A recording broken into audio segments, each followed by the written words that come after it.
Depuis les attentats de 2015, le damage control est largement employé. Dans l'AFGSU, une sensibilisation à ce dernier est proposée dès le niveau 1. Historiquement, le terme de damage control est issu de la marine de guerre américaine qui, pendant la Seconde Guerre mondiale, cherchait à préserver un maximum de ses bâtiments endommagés.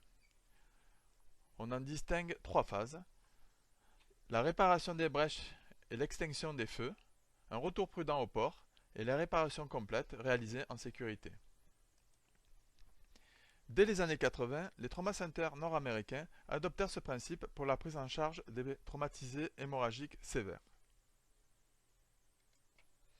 La doctrine s'appuyait alors sur une chirurgie écourtée de moins d'une heure, qui comprenait surtout l'hémostase et le parage-drainage de certaines plaies, un deuxième temps réanimatoire qui visait à rechercher un équilibre en termes de température et de coagulation, qui précédait un troisième temps chirurgical de réparation complète.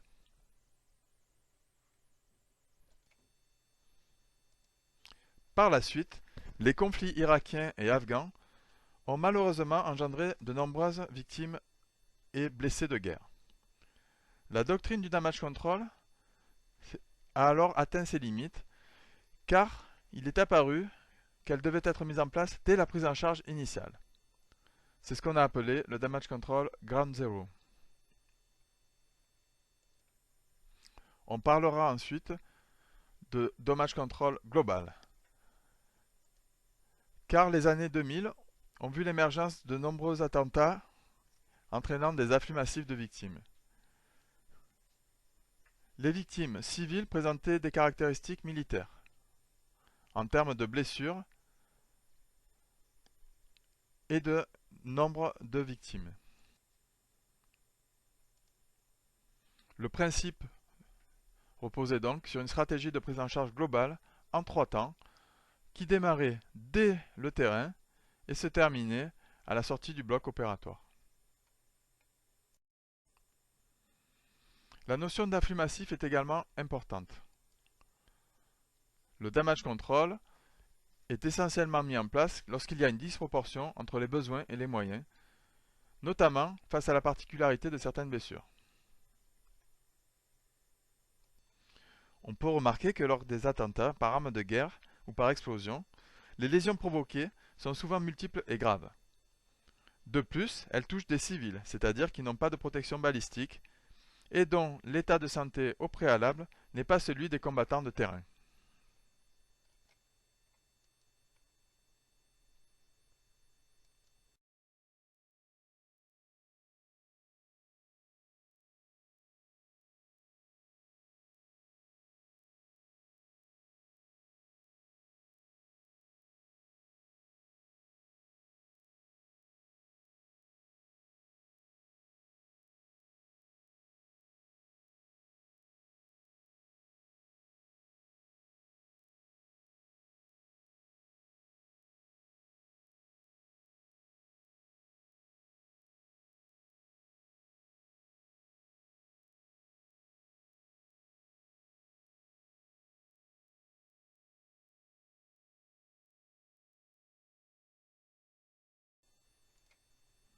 L'objectif principal sera de lutter contre la triade létale décrite par Moore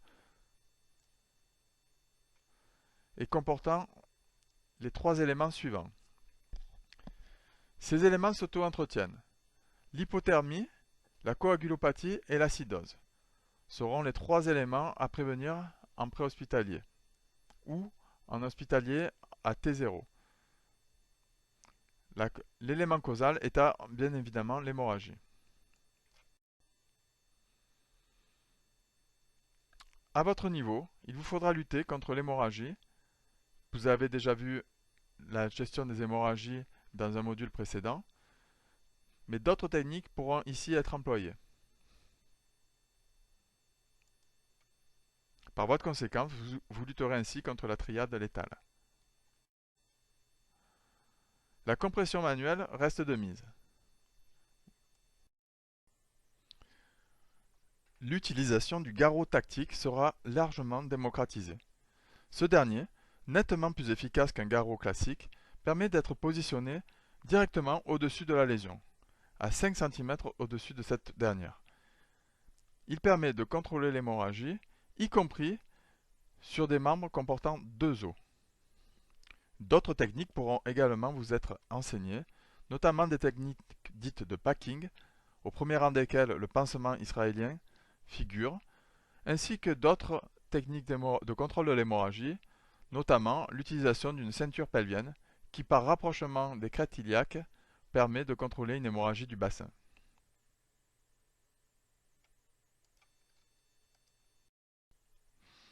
Après avoir contrôlé les hémorragies, vous devrez lutter contre la déperdition thermique.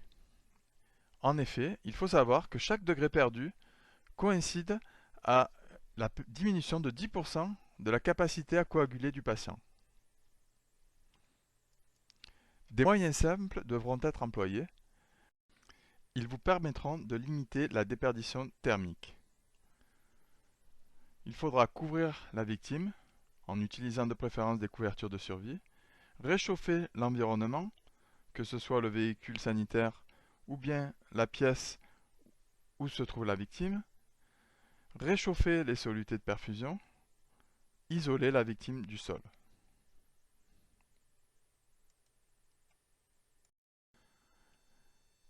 Pour continuer à lutter contre les éléments de la triade létale, il faudra limiter l'acidose et la coagulopathie. Pour ce faire, un remplissage optimisé favorisant les cristalloïdes sera mis en place. L'utilisation d'acide tranexamique limitera la coagulopathie. Enfin, il faudra tolérer une hypotension dite permissive. À l'ensemble de ces moyens permettant de limiter les éléments de la triade létale, il faudra ajouter des outils spécifiques permettant le tri et la catégorisation des victimes. Ces derniers vont favoriser et optimiser l'évacuation régulée des patients en collaboration avec le SAMU.